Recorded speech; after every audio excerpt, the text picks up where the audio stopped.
Assalamualaikum warahmatullahi wabarakatuh. Perkenalkan, nama saya Rizwa Wadwi. Saya pendamping PKH Kecamatan Anak, Kabupaten Solo, Provinsi Sumatera Barat. Salam PKH. Bismillahirrahmanirrahim. Assalamualaikum warahmatullahi wabarakatuh. Puji syukur kita ucapkan kepada Allah karena berkat rahmat dan karunia dari Allah. Alhamdulillah pada siang hari ini kita dapat berkumpul bersama dalam rangka pertemuan kelompok PKH. Kemudian selawat beringan salam, tidak lupa-lupanya dan tidak bosan-bosannya kita hadiahkan pahalanya buat junjungan kita Nabi besar Nabi Muhammad SAW. Masih sehat ibu-ibu? Sehat. Sehat. Siap untuk belajar pada hari ini ya? Siap. Nah, jadi kita sedikit mengulas pelajaran kita yang sebelumnya, yaitu tentang perencanaan keuangan keluarga. Apakah sudah diterapkan ibu-ibu? Sudah. Sudah. Bagaimana kendalanya? Apakah ada kendala? Sudah. Alhamdulillah tidak. Oh, alhamdulillah tidak. Berarti lancar ya? Berarti pemasukan dengan pengeluaran itu tidak ada masalah ya? Berarti ada sisa uangnya ya? Ya. Ya, mulai membaik. Oke, ibu-ibu, kita lanjutkan untuk pelajaran selanjutnya, yaitu pentingnya gizi dan layanan kesehatan ibu hamil. Nah, jadi menarik judul kita pada hari ini, yaitunya pentingnya gizi dan layanan kesehatan pada ibu hamil. Jadi biasanya siapa yang hamil ibu-ibu? Ibu, berarti bukan ayah ya. Jadi yang pertama, kenapa penting gizi pada ibu hamil? Jadi sebenarnya banyak yang akan kita bahas pada hari ini. Tapi sebelum kita lanjutkan, saya ingin bertanya kepada ibu-ibu, apa dampak kalau seandainya ibu hamil itu kurang gizi? Ya, silakan Ibu Wiwit. Mudah sakit. Mudah sakit. Nah, oke, mudah sakit. Betul sekali. Jadi kalau untuk ibu yang hamil, kalau kurang gizi ataupun asupan gizinya kurang, itu akan sangat sering sekali terjadi sakit pada anak. Baik itu pada anak ataupun pada ibu yang sedang hamil. Nah, benar yang dikatakan Ibu Wiwi tadi. Kemudian selanjutnya ada yang tahu Ibu? Apa lagi? Kesulitan dalam belajar. Betul sekali apa yang dikatakan oleh Ibu Fitri. Anak yang kekurangan gizi itu kesulitan dalam belajar. Jadi ketika mereka kekurangan gizi, kemudian ketika mereka sudah besar nanti mereka belajar untuk masuk sekolah, itu mereka agak susah menangkap. Jadi itu sangat pentingnya pelajaran kita pada hari ini. Ada lagi Ibu Dela? Kurang pertumbuhan dan perkembangan pada anak. Betul sekali, kurang pertumbuhan. Jadi ketika anak-anak kita kurang gizi ketika sedang hamil, itu ketika dia sudah besar itu akan terjadi pertumbuhannya akan terganggu. Betul yang dikatakan Ibu Dela tadi. Nah, ini yang pertama tadi untuk dampak dari kekurangan gizi. Yang seperti ibu-ibu katakan tadi itu sudah betul. Nah, pertama, ibu hamil yang tidak sehat melahirkan bayi dengan berat badan lahir rendah. Jadi, kalau ada teman-teman kita atau ibu-ibu yang kejadian, itu biasanya kalau rendah berat badannya contoh 1 kilo, 1,5 kilo, itu karena kekurangan gizi sejak dalam masa kandungan. Jadi gizi ini sangat penting bagi kehidupan anak. Kemudian mengalami gangguan pertumbuhan dan mudah sakit. Nah, itu yang dikatakan Ibu Wiwi tadi. Kemudian Ibu Dela, ketika anak kita dalam kandungan dia tidak cukup ataupun asupan gizinya tidak cukup, itu pertumbuhan anak itu akan melambat. Bahkan dia ketika dia bermain sama teman-temannya, hujan-hujan, itu mungkin akan gampang sakit. Daya tahan tubuhnya akan rendah. Kemudian kita lanjutkan, ketika dia dewasa, gangguan kesehatan pendidikan rendah. Nah, jadi ketika dia sudah dewasa, dia untuk mendapatkan atau mencerna pelajaran itu sangat susah. Nah, jadi penting kehidupan anak itu dari kecil, dari masa kandungan. Jadi kita tidak boleh main-main ibu-ibu. Kemudian selanjutnya, kesulitan belajar, prestasi di sekolah rendah. Jadi ketika dia di sekolah, untuk mendapatkan juara 1, juara 2, juara 3 itu sangat sulit. Dia akan lambat mencerna apa yang diberikan oleh guru di sekolah. Kemudian selanjutnya, gangguan pertumbuhan anak pendek. Nah, ini yang dikatakan Ibu Dela tadi, pertumbuhan terganggu. Jadi usianya tidak sesuai dengan tinggi badannya. Nah, itu Ibu yang dampak dari kekurangan gizi. Sampai di sini masih paham Ibu? Paham. Masih? Sip. Masih ingat kita untuk semangat kemarin? Tepuk salut? Masih ya? Oke. Kita untuk menghibur pada hari ini kita tepuk salut. Kita siap-siap ya. Tepuk salut. Salut, salut. Salut, salut. Salut. Oke, terima kasih tepuk tangannya. Nah, kemudian kita lanjutkan. Ini ibu-ibu pasti ada periksa ke posyandu ya.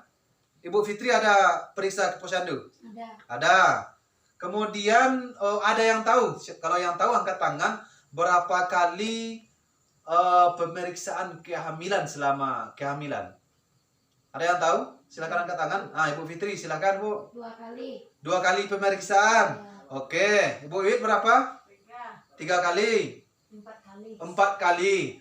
Jadi ibu-ibu, yang sebenarnya itu pemeriksaan dalam masa kita kehamilan dalam 9 bulan, itu yang betul itu seperti yang dikatakan Ibu Dela, 4 kali minimal. Lebih sering, lebih bagus. Yang paling penting itu minimalnya 4 kali. Jadi yang dikatakan Ibu Fitri dan Ibu Wiwit itu sebenarnya sudah hampir betul. Tapi kurang betul. Yang lebih betulnya, lebih tepatnya itu yang dikatakan Ibu Dela. Pemeriksaan pertama pada bulan berapa, Bu Dela? 3 bulan pertama. Oh, 3 bulan pertama. Lebih keras saja suaranya, tidak apa-apa. Berarti pemeriksaan pertama itu adalah 3 bulan pertama. Betul yang dikatakan Bu Dela. Untuk pemeriksaan kedua, kapan? Trimester kedua. Trimester kedua. Berarti bulan ke-3 bulan kedua. Kita kan masa kehamilan 9 bulan. Trimester pertama, seperti yang dikatakan tadi, 3 bulan pertama itu kita wajib pemeriksaan 1 kali. Kemudian trimester kedua, bulan ke-4, ke-5, dan ke-6 itu kita wajib untuk pemeriksaan 1 kali lagi. Kemudian yang 2 kali lagi kapan? 3 bulan terakhir. Jadi yang 2 kali pemeriksaan lagi itu seperti yang dikatakan itu 2 kali pada bulan terakhir. Bulan 7, 8, dan 9. Nah, itu kita harus wajib melakukan pemeriksaan 4 kali minimal. Ada yang dilakukan ya? Bu I melakukan itu? Ada. Alhamdulillah. Kemudian kita lanjutkan. Ini layanan kesehatan ibu hamil. Yang pertama ada 10 pelayanan pemeriksaan kepada ibu hamil. Nah, sebelum kita lanjut ke sana, saya mau tanya kepada ibu-ibu, pernah pergi posyandu ketika hamil? Pernah? Apa saja yang diperiksa oleh dokter atau bidannya? Silakan angkat tangan dulu Bu. Pengukuran tinggi dan berat badan. Betul sekali. Kita ada diukur tinggi dan berat badan. Nah, ada lagi? Tekanan darah. Angkat tangannya Ibu. Tekanan darah. Oh, tekanan darah tinggi ya. Nah, Oke, betul juga yang dikatakan Ibu Fitri. Ada lagi? Apa Bu? pengukuran lengan atas. Pengukuran lengan atas. Jadi apa yang dikatakan ibu-ibu tadi itu semuanya sudah betul. Kemudian yang pertama itu 10 layanan pemeriksaan kehamilan di posyandu. Yang pertama pengukuran tinggi dan berat badan seperti yang dikatakan oleh Bu Iwi tadi. Kemudian yang kedua pengukuran tekanan darah atau tensi. Kemudian selanjutnya lingkar lengan atas seperti yang dikatakan Ibu Dela tadi. Kemudian tinggi rahim, kemudian penentuan letak janin, kemudian imunisasi tetanus, kemudian pemberian tablet tambah darah. Nah, pemberian tablet ini biasanya rutin dilakukan oleh bidan-bidan karena memang wajib bagi ibu-ibu yang sedang hamil meminum tablet tambah darah. Kemudian mendengarkan penjelasan bidan, kemudian lanjut dengan pengobatan bila diperlukan. Jadi ketika ibu-ibu ada sakit dan segala macamnya, itu dilapor kepada bidannya. Apapun keluhan ibu-ibu selama hamil, silahkan dilapor kepada dokter atau bidan. Itu tidak masalah. Kemudian selanjutnya, pentingnya 1000 hari pertama kehidupan. Nah, ada yang tahu ibu-ibu 1000 hari kehidupan? Ibu Fitri berapa? Mulai dari kapan? 1000 hari kehidupan untuk anak. Berapa? Tidak tahu. Oke, Ibu Wiwi tahu? sejak dalam kandungan sampai umur 2 tahun. Oke, betul yang dikatakan Ibu Wiwi tadi. Jadi 1000 hari pertama yaitu mulai dari masa kandungan sampai dia berumur 2 tahun. Jadi itu pertama untuk 1000 hari pertama itu masa dalam kandungan hingga anak usia 2 tahun. Nah, masa ini adalah masa yang paling penting bagi kehidupan anak. Nah, ini sangat penting bagi kehidupan anak karena pada saat itu 1000 hari pertama itu akan menentukan bagaimana masa depan anak-anak kita. Apakah dia akan kurang gizi, kemudian dia akan lambat untuk mencerna pelajaran, kemudian apakah dia akan sukses suatu saat nanti, itu ditentukan pada 1000 hari kandungan. Nah, itu ibu-ibu, jadi yang wajib ASI saja kita berikan itu 6 bulan pertama pada bayi. Nah, itu ASI. Kemudian yang terakhir yang kita berikan yaitu makanan pendamping ASI. Yang penting yang wajib ASI dan pendampingan itu 2 tahun. Kalau bisa wajib kita lakukan selama 2 tahun untuk memberikan ASI kepada bayi kita. Nah, kemudian ini ada isi piringku. Nah, biasanya ini akan mencukupi gizi untuk bayi dan ibu sedang hamil. Ayo ibu-ibu, apa saja isi piringnya? Lauk pauk. Apa? Lauk pauk. Lauk pauk, betul. Ibu Wiwit apa? Buah-buahan. Buah-buahan. Ibu Dela? Makanan pokok. Makanan pokok. Oke, betul yang dikatakan ibu-ibu tadi. Jadi untuk lebih banyaknya gizi pada masa kehamilan kita harus lauk pauk dan buah-buahan jangan lupa. Nah, mungkin hanya itu yang dapat kita sampaikan pada hari ini. Apakah ada pertanyaan dari ibu-ibu? Ya, silakan Bu Dela. Bagaimana agar ibu hamil tetap sehat? Kalau ibu hamil mau sehat, silakan cukupi gizi isi piringku.